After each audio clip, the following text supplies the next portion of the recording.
Yes, good morning, everyone, and thank you for coming so earlier this morning.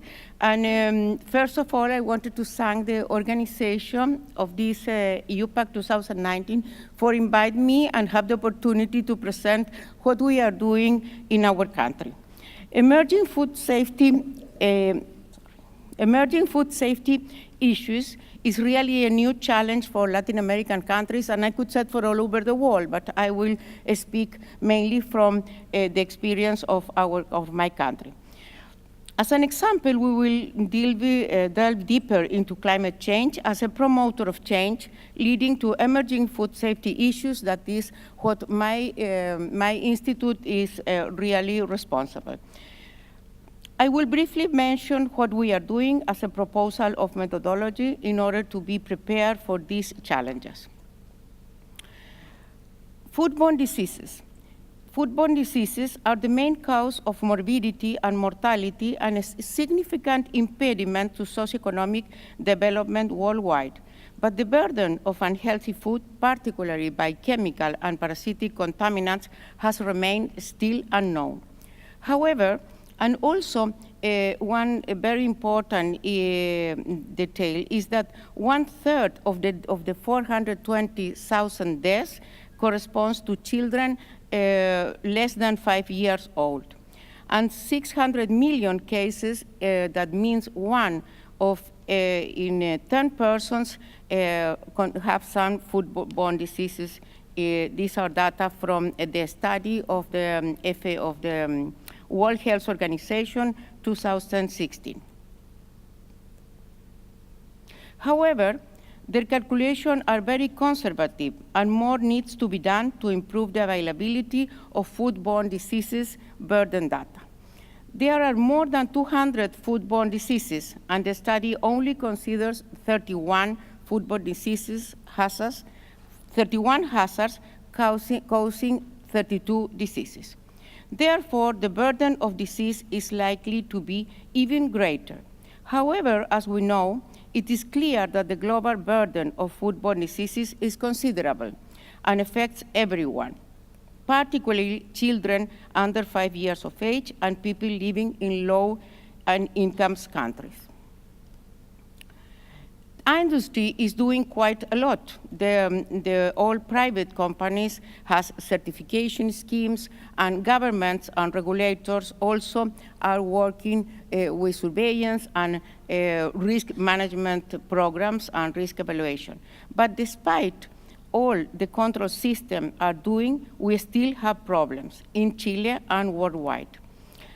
Here we could observe some examples in the news from this year, 2019, linked to food safety. And this happens all over the world. For instance, this example for honey was in Japan. The other example of E. coli outbreak was from United States. Also, Denmark and Sweden this year investigating Yersinia outbreak. This is just on the 4th of May of this year. Another in United States from Salmonella outbreak in melons. Then we continue with having outbreaks. And this is something also from this year in Chile, in this Gras school that is it's a private school, very expensive school. Everything is supposed that is working very well. And they have 20 children that went to hospital due to Salmonella intoxication. So we still have problems regarding to food safety that must be faced. But what about food obesity, health, diet, and so on? Obesity prevalence worldwide, the figure shows the prevalence of obesity in adults worldwide based on country data. The countries that are observed with a stronger red means that they have a high prevalence of obesity. Within countries are found Chile, Uruguay, Paraguay, Ecuador, Venezuela, Mexico, some parts of Venezuela, of course, Mexico, and United States. An important part of Africa, New Zealand, Australia, among others. Obesity among adults in 2015 or nearest year, according to OECD, the average is 19.5%. Korea and Japan is less than 6%.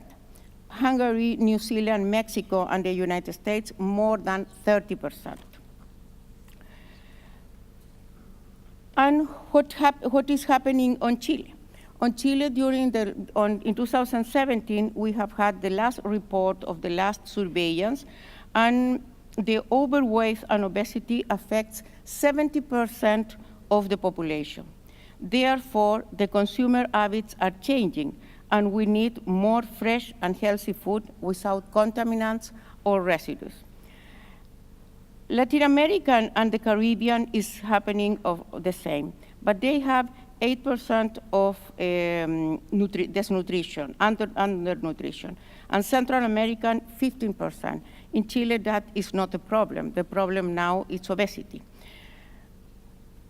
Then I will give some examples of these new challenges to food safety in order to how we will make some approach.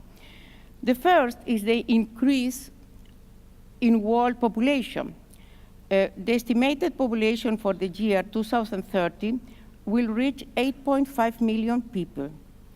It is possible to produce, and then the question is, it is possible to produce enough food for everyone, considering less land and less water? Over-demanding production systems will really put food control system in risk, and policymakers responsible for the food safety issues in each country must really start to think now.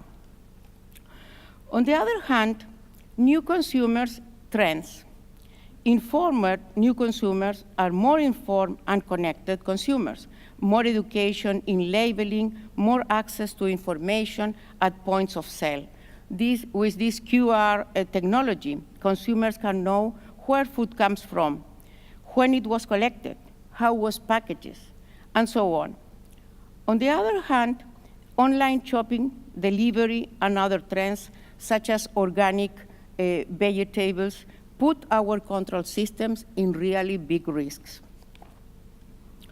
New trends in the industry, technological changes, blockchain, big data, all new trends, active and intelligent packaging, 3D food printing, nanotechnology, microencapsulation, nanoencapsulation, big demand for bioactive substances and functional ingredients just due to the increase in obesity. All these new technologies bring new risks or different risks that we need to start to face now. Then we will need more knowledge, more education, more analytical capacity, more understanding of the process of the whole food chain. I could say we need to have a food safety culture. We need to think a little bit different, and we need to be more proactive, and we need to have control system based mainly on risk.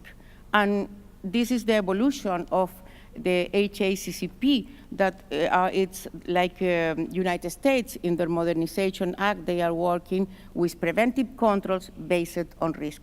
Then it's a new way how to approach food safety. Also, it's an increased demand for animal protein in developing countries that now has higher per capita income, India, China, among others, but with less land and with less water. For Latin American countries, also, it's a good opportunity to export to those countries. And my country, Chile, now, for instance, one of the first priority during the last years is to increase all our free trade agreements. We have 26 trade agreements with more than 120 countries. And China, for instance, now start to be in the same place than United States, one of our first consumers. Climate change. Climate change and its impact on food safety. Finally, climate change, one of the most important promoters of change in recent times, and with a high impact in food safety. Now we will delve in how climate change can impact food safety. And then we could set the first thing to mention is the Intergovernmental Panel on Climate Change, IPCC, by the name in the English, notes that warming in the climate system and the human influence is very clear. It is evident from the increasing concentration of greenhouse gases, and there is not a planet B. Then we need to start thinking about. As a background, we could say that the atmosphere and oceans have warmed up.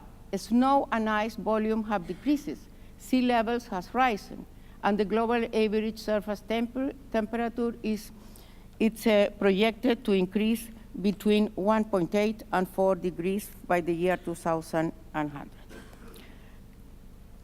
Climate change generates weather conditions that differ between and within countries. In this context, it is very important to assess the impact separately by each area. And this is a real challenge for low and medium income countries, because we cannot use the predictive model of other countries, for developed countries. Then we need to do something in our countries in order to be really to have a more gap and a distance to high income countries. The effect, of course, in climate change impact food safety. How impact food safety? Emergence of all kinds of hazards. We will have bacteria, virus, parasites, fungi, environment pollutants, veterinary drug residues, among others. And why? Because the triad, using the classical epidemiological triad, host, agent, and environment, it is clear that the climate affects all three sectors of the triad and can have a dramatic effect on foodborne diseases, mainly infection diseases. Therefore, the climate change gives rise to different situations that put safe food production in risk. We have some examples that I will go very fast. For instance, hot and dry summers in Italy has increased the occurrence of aflatoxins in the last years, and they have had outbreak of aflatoxins. And what are doing the more developed countries? They are working with predictive models, and that is why I will show this one. That, for instance, in the Catholic University of Sacré-Cœur in France, they are working with EFSA with different prediction models. What will happen if the temperature increase 2 degrees or 5 degrees? But what happened in the other countries? We need to start now to work in some way in order to be prepared for that. For instance, climate change, the impact in harmful algae blooms, and these countries are low and medium income countries, produce mollusk bivalves that to export to developed countries. And the accumulation of these toxins by filter feeders is really a big problem. And then we could see, for instance, the paralytic shellfish poisoning during the last studies. We have a comparison there of outbreaks of paralytic poisoning as a syndrome caused by this alga worldwide in 1970, and how has increased in the year 2000. And we could see how really has increased quite a lot, and Latin American countries that we export seafood also we are in risk. Well, and in chemical contaminants also is the same. The rainfall wash the soil of pesticides, fertilizers, organic matter, heavy metals. Water runoff also when overflowing. Runoff causes the removal of landfills, wastewater, treatment plants affecting rivers and agriculture. And here we have an example in Europe that of dioxins in milk due to some floodings.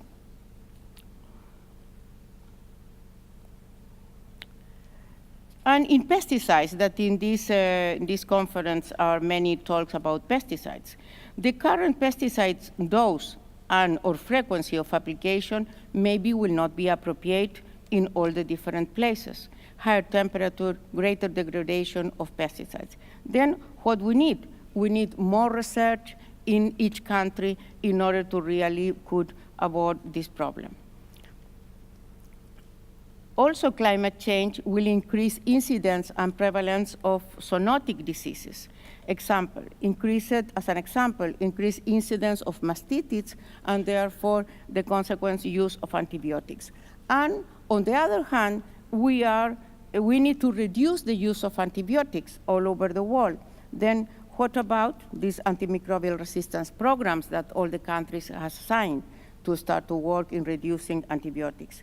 Animal welfare also, but with less land and more request of protein of animal origin from very big countries as India, China, also will put our production system in risk. How climate change impact in Latin America? Well, Latin America is a region with many differences between countries. Countries have different problems, and some are more vulnerable than others. Central America medium heating, will range from 1.5 to 5 degrees and 30% of reduction of the precipitations. South America medium heating range for 2 degrees to 5 degrees and 15% precipitation reduction also. We have many examples during the last year, for instance, these floods in Argentina and also drought hit in Argentina corn crops and many others. For instance, these other in Bogota, Buenos Aires, and the hurricane in Brazil, and in the Amazon droughts that we never have been thinking before. Then it's a big challenge. How does climate change will affect in Chile? The projections, Chile complies with the United Nations Framework Convention on Climate Change on countries considered especially vulnerable due to the geography.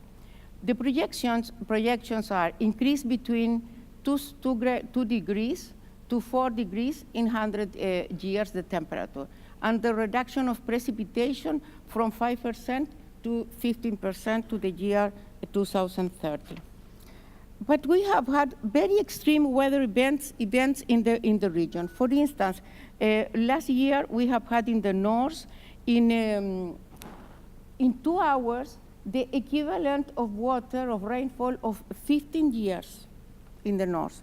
Never was raining practically before. Also, we have had a very special situation. Chile, it's from the year 1914 that we did not have mosquito. The mosquitoes was eradicated, the mosquito that produce yellow fever or dengue. And then last year, they found some mosquitoes in the north of Chile, in the border with Peru.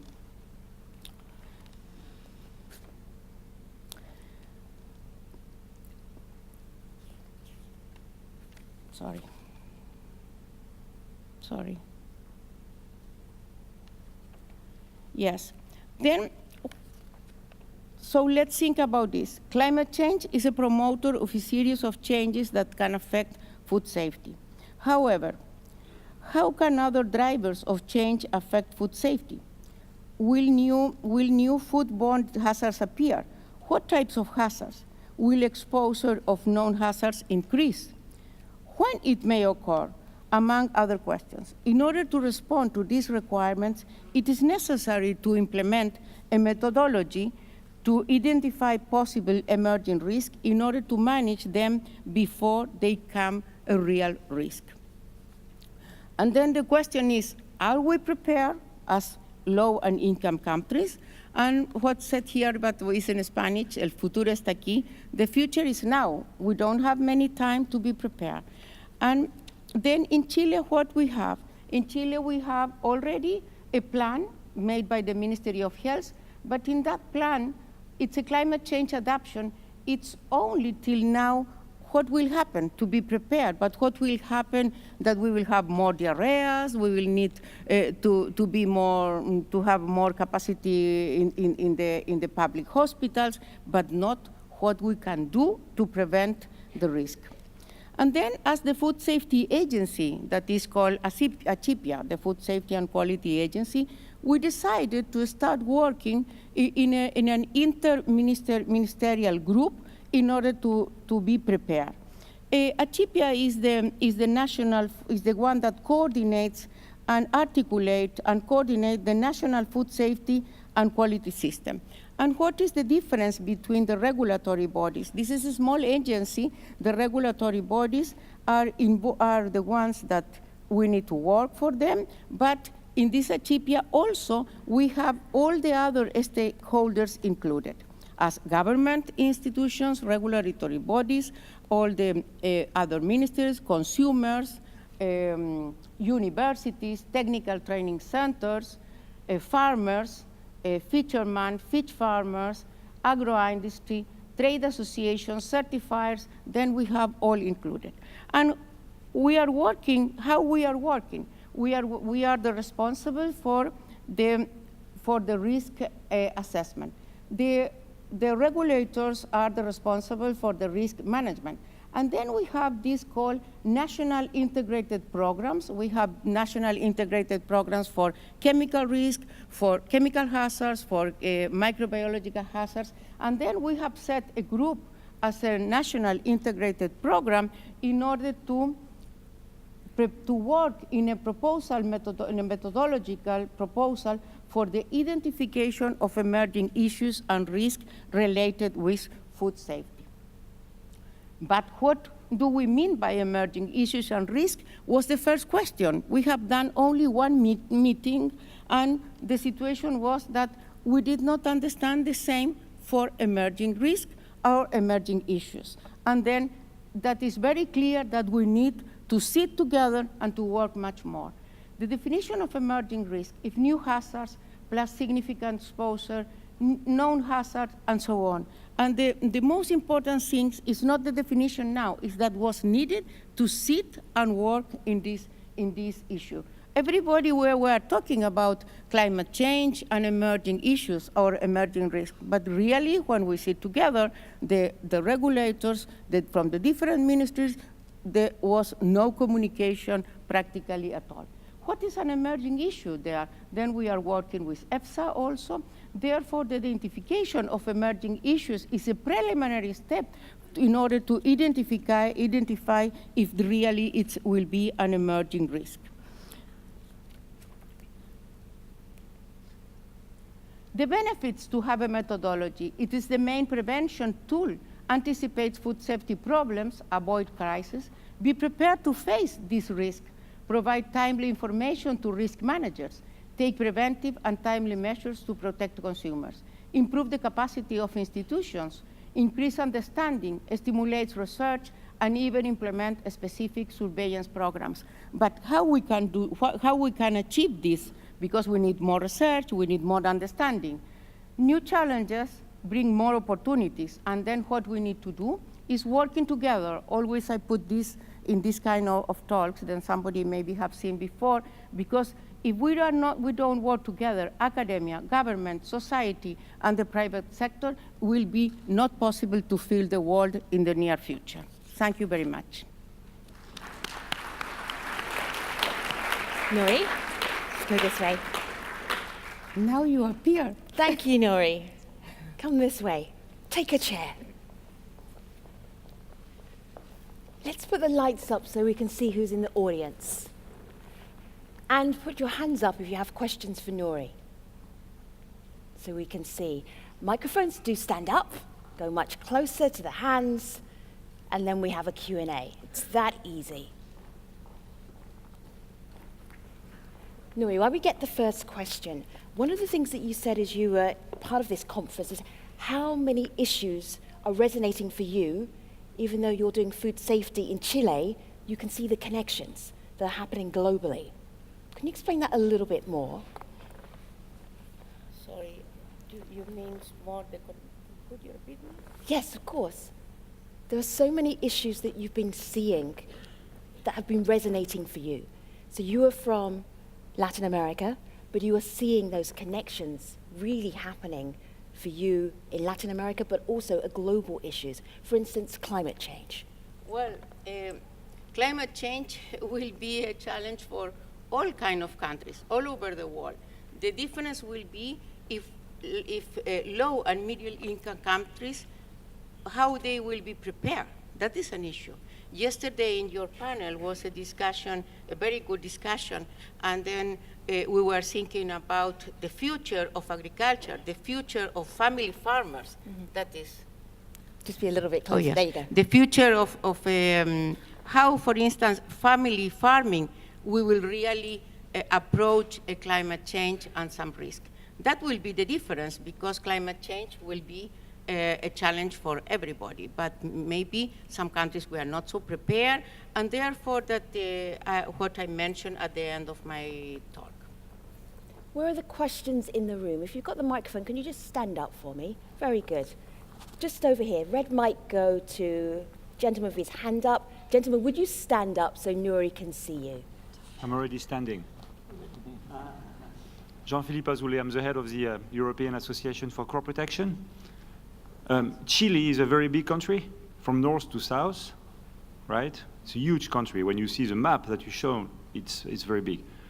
So I can understand that climate change will be a big issue for many countries, but I was wondering if this could be also an opportunity in Chile for some of the geographies. I don't know, the north, the south, maybe it would be an issue in some areas and an opportunity in other areas. I was wondering what your views would be on this one. Yes, you are totally right. We are very vulnerable because we are very long, but of course we need to have a very good strategy for agriculture, mainly production of food, depending on the season, because in the country we have the different climate in each part. And for that, in this administration of this government, one of the first is really is the first priority for the Ministry of Agriculture is it's farming agriculture, and we have set already, due to some event that was last year, that was raining in November, just before the harvest of cherry, and cherries for us means a lot of money that we are exporting to all over the world, and mainly to China, and a lot of productions were lost. And then now we have, for instance, we have a special insurance for small farms, because in previous time the agri insurance were mainly for the big ones, but now this government start with a new program for small farms also. Good question. Any more in the audience? Microphone is right there. There's one right here. There's one right here. If you come down to the front. Thank you.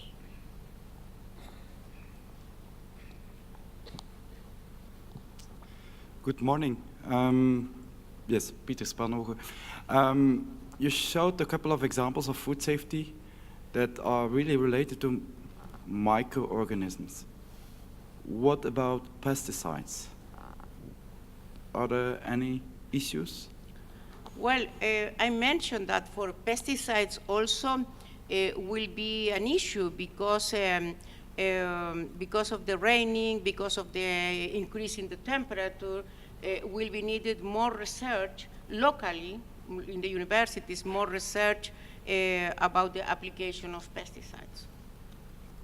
At this moment, I am saying with climate change, but I don't know if your question also is related with our issue for residues of pesticide at this moment. That is the question? Well, Chile is considered worldwide one of the most safe countries for food safety related with residues of pesticides. We have had I think that we manage the risk management for pesticides in Chile. It's really working very well. We are very proud of that. How and why? How? Because we work very close with industry. In Chile, it is not like in some other countries that is still, in the future, in the past, in former years, we also were private and government working very separate. But in nowadays, it's completely different because this ACHIPIA, this agency, as I show you, we are not the regulators. We are another kind of agency. It's a more promoting, it's a more coordination agency. Then we make the connection between the risk managers and industry and the different universities and different stakeholders. Then, because we are working very close, we could manage very well. I think that that is our secret, because for us, it's extremely important, the exports of agricultural products and also seafood. Nathan, make this question very quick, and Nuri, if you make the response quite brief as well. Go ahead, Nathan. Hi, Nuri. Thank you for the presentation. Actually, you in part already answered my question. My question was, this conference is all about cross-pollination, and from your perspective, what can Europe learn from how you approach things in Chile? But you just gave an example, but maybe you have another example. I think that we could work very close with industry. When we decided to be a food power country, we started to work very close. Of course, with transparency, and it's not so easy, but finally we trust each other. And transparency and with the regulations very clear till when it's the role of the government, when it's the role of the industry. And also because we are including academia with a huge program of the National Commission of Science and Technology and working together. Nuri, you have had a passion for food safety before it was even fashionable. Why? In a sentence, why did you care so much about food?